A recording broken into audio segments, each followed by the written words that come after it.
Hey Vanessa, Hey Rob. how's it going? Good. How are you? Yeah, A little chilly? yeah, it's freaking cold outside.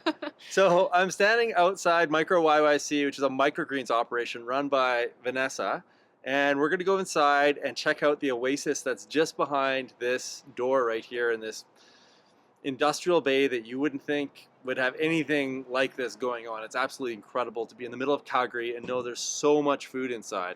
So let's go in and take a look at what you got going on in there. All right, All right. let's do it. My name is Vanessa Hannell, and I have been operating Micro YYC for just about 4 years now. It'll be 4 years in February. So I started it in my basement and spent a little bit of time in a shared space with another business, and now I am in this space. I've been here for exactly 1 year, I think this week. So I started Micro YYC mainly out of my love of food, eating food, growing food, being around food that is growing. And after spending a year with another urban farm, I wanted to go off on my own. And urban farming, especially in the form of spin farming, takes a lot of labor. And it was winter time, so I thought I'll just start inside with microgreens, and then I'll go back outside in the spring and get some plots and be a badass spin farmer. But the microgreens ended up taking all of my time, and I just really grew to love this style of farming. It's really manageable for one person to start and grow a business from, so it was definitely the right fit for me. But it definitely all comes back to my love of food and gardening and trying to make a living out of doing something related to that. So that's where the microgreens came in. So being a farmer, especially in Calgary, there are challenges with a very short growing season, especially if you're growing outside. And what I can say is that it doesn't hail in my basement, and it doesn't hail in my warehouse. And while there still are challenges when it comes to like it being hot in the summer, it's still hot in the warehouse, but I'm certainly protected from the elements in here, and I'm able to run my business year round, whereas other urban farmers obviously are limited to the summer growing season. I think Calgary has a pretty vibrant food scene, especially on the eating side of things. It seems like there's always a new restaurant opening. There's lots of people who like to go out and eat really good food, and more people wanting to know where the ingredients on their plate are coming from. And there is also a very large urban farming and like peripheral rural farming community in Calgary as well, which I'm a part of through my membership in YYC Growers, and it's a great community to be a part of. We really come together to like get more Calgary food onto Calgary plates, and yeah, I feel like it's always changing. It seems like right now there's a really big appetite for microgreens, which is exciting. There just seems to be more and more showing up in my Instagram feed and other growers as well, which is good because there's lots of opportunity to have more local products in Calgary. So my primary customers are actually mostly stores and other wholesale clients. So I work with small organic grocery stores mostly. I work with farmers markets, but not in terms of me being a vendor, in terms of another larger vendor carrying my product. And then also work with distributors who distribute my products to restaurants. I do work with a few select restaurants one-on-one, just because those are really great relationships as well that are very rewarding. But yeah, mostly wholesale to retail outlets. I think the thing I love the most about running my own business is the independence I have and the freedom I have to make my own choices and build it into a lifestyle that I want to live. The best part about specifically growing microgreens is walking into this every day instead of an office. I still do a lot of office work, but I like to, being near living plants is a perk of the job for sure. So I don't know if there is a typical day in the microgreens business, but today is a harvest day, so I can do that example.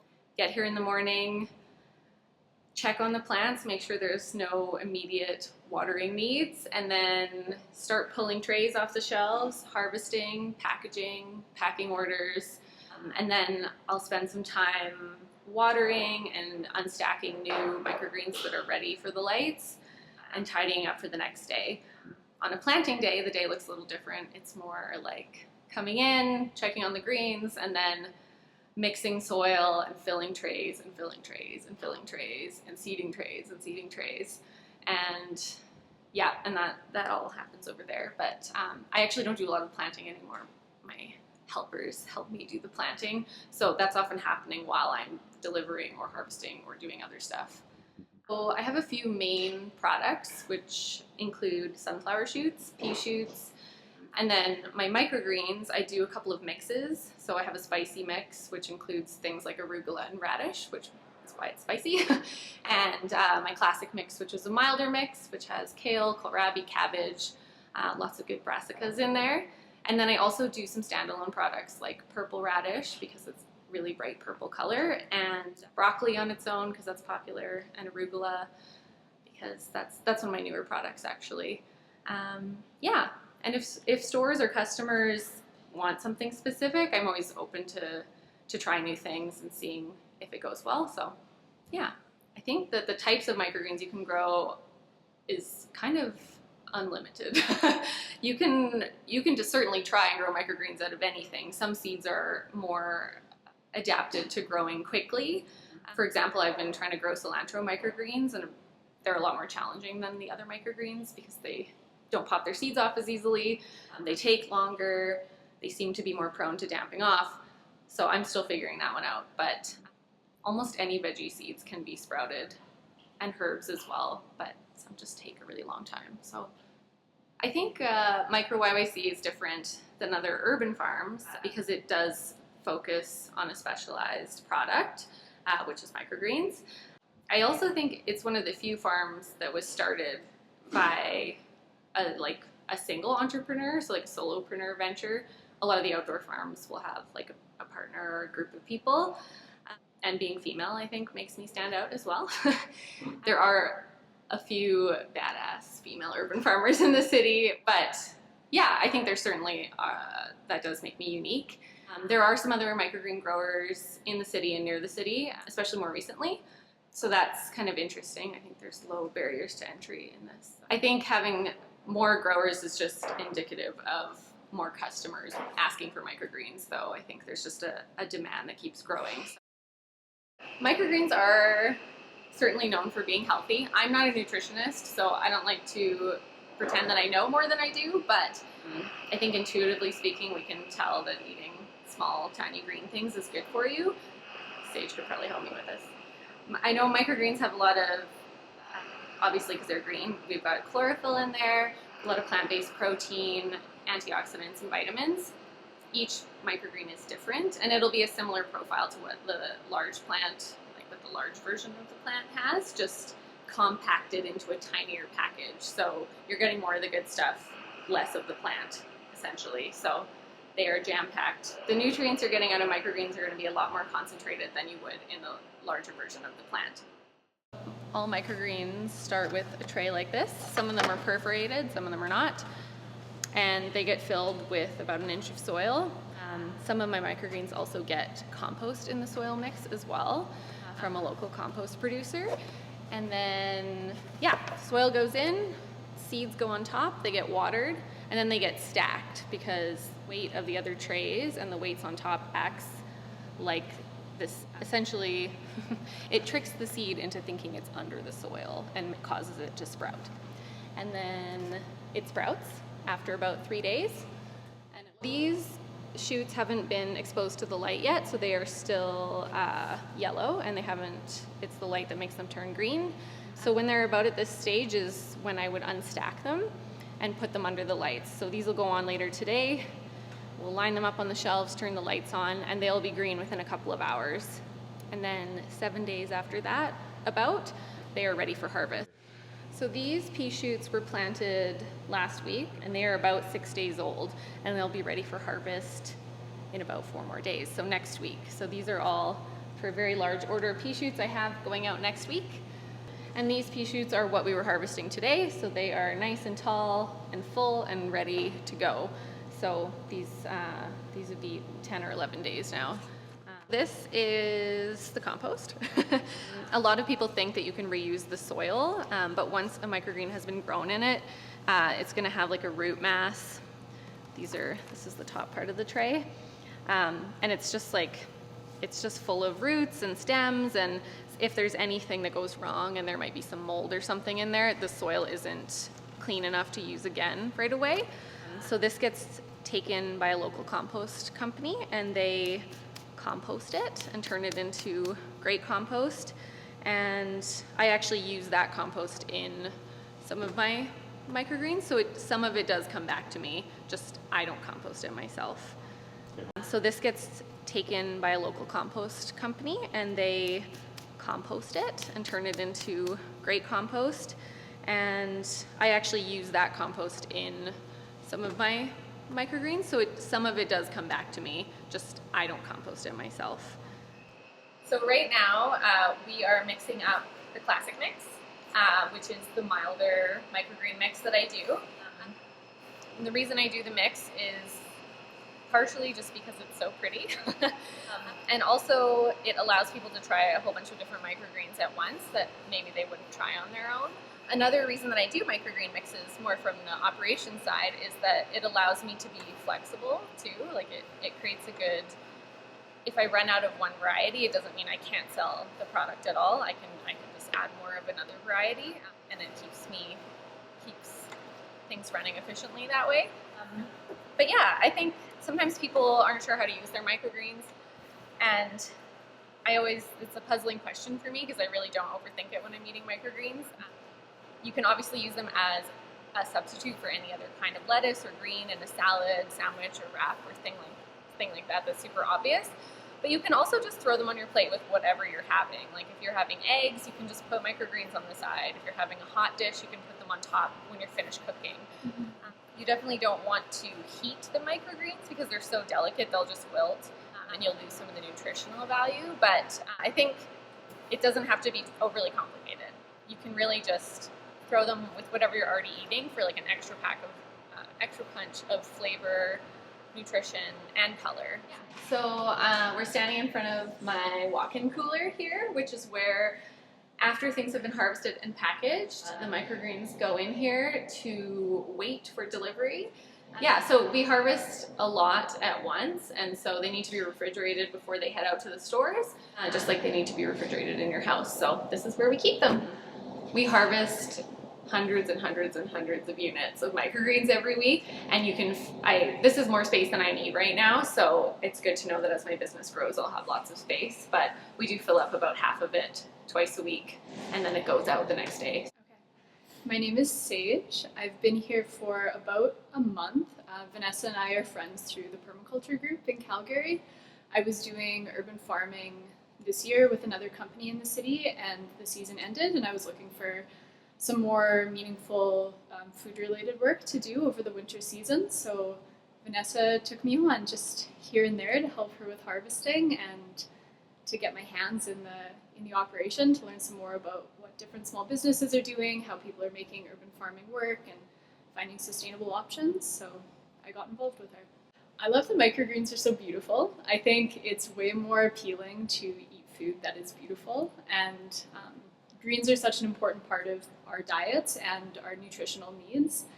And people can be a bit confused about how to get enough leafy greens into their diets. So I think microgreens are a really beautiful and simple way to get those in. They look great on your plate. You can use them like a condiment, same as sauerkraut. So I kind of just like to put them on the sides of all of my meals and just make everything look more beautiful. They're great for dinner parties. They're great for trying to impress people.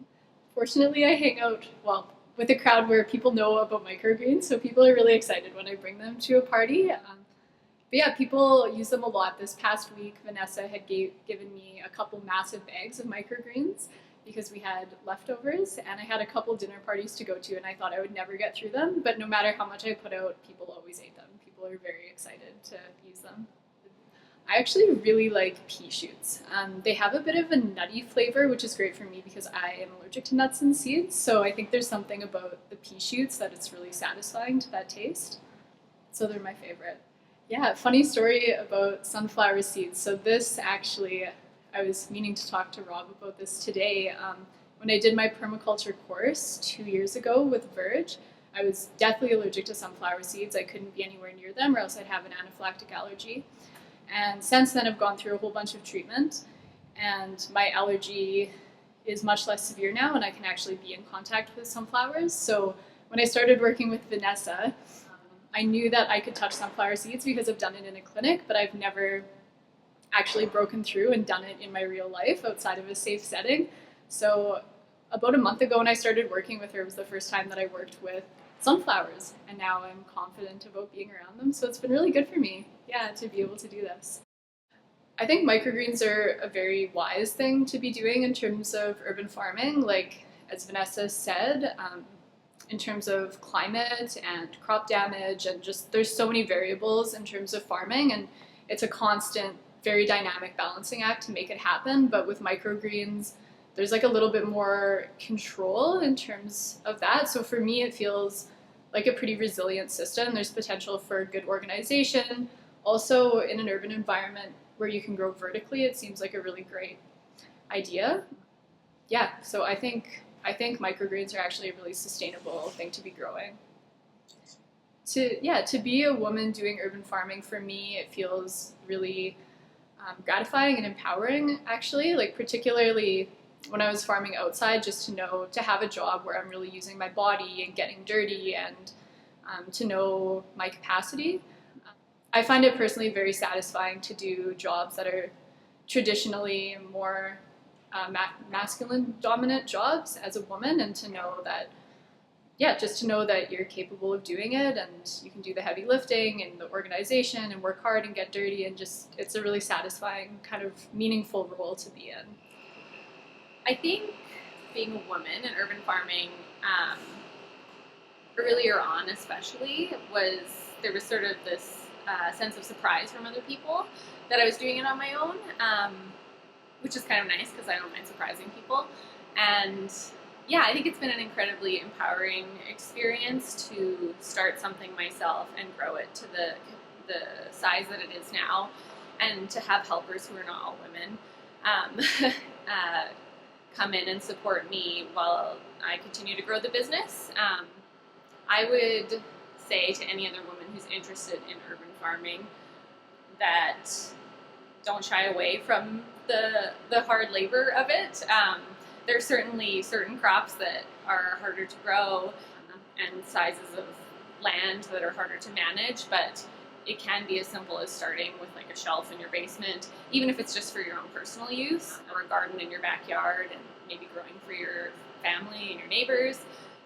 I found with growing food that the best way to learn is just to do it, and just to try different things and experiment and fail and try again, because you just don't know what's going to happen until you do it. And it's not as intimidating as it seems when you have your hands in the dirt. Like, it's just, I don't know, I think it's intuitive on some level to grow plants. And I think mostly my advice is to just do it. Hey folks, hopefully you found that interesting. I always find these stories so interesting to go and collect. You know, you'd never know that there is such an abundance in this hidden industrial bay in the middle of Calgary. But when you see operations like this that are producing copious amounts of food and greens in spaces that I'm pretty sure this at one point was a machine shop or some sort of an auto bay, it's really inspiring. I get really inspired by this stuff. You can find out more about Vanessa and her business on Instagram at Micro YYC, and I'll put a link to the show notes below. What do you think about this? I'm curious, do you grow microgreens at home? Are you running a microgreens business and you're inspired by what Vanessa's doing here? Are you interested in starting your own microgreens business? Get in touch with Vanessa. I'm sure she'd love to hear from you. If you have any questions or comments, you can leave them in the comment section below. And I'd love to hear what you guys have to think. So thanks so much, guys. If you found this useful, give me a like. And you can hit the subscribe button to be notified when we do other stories just like this.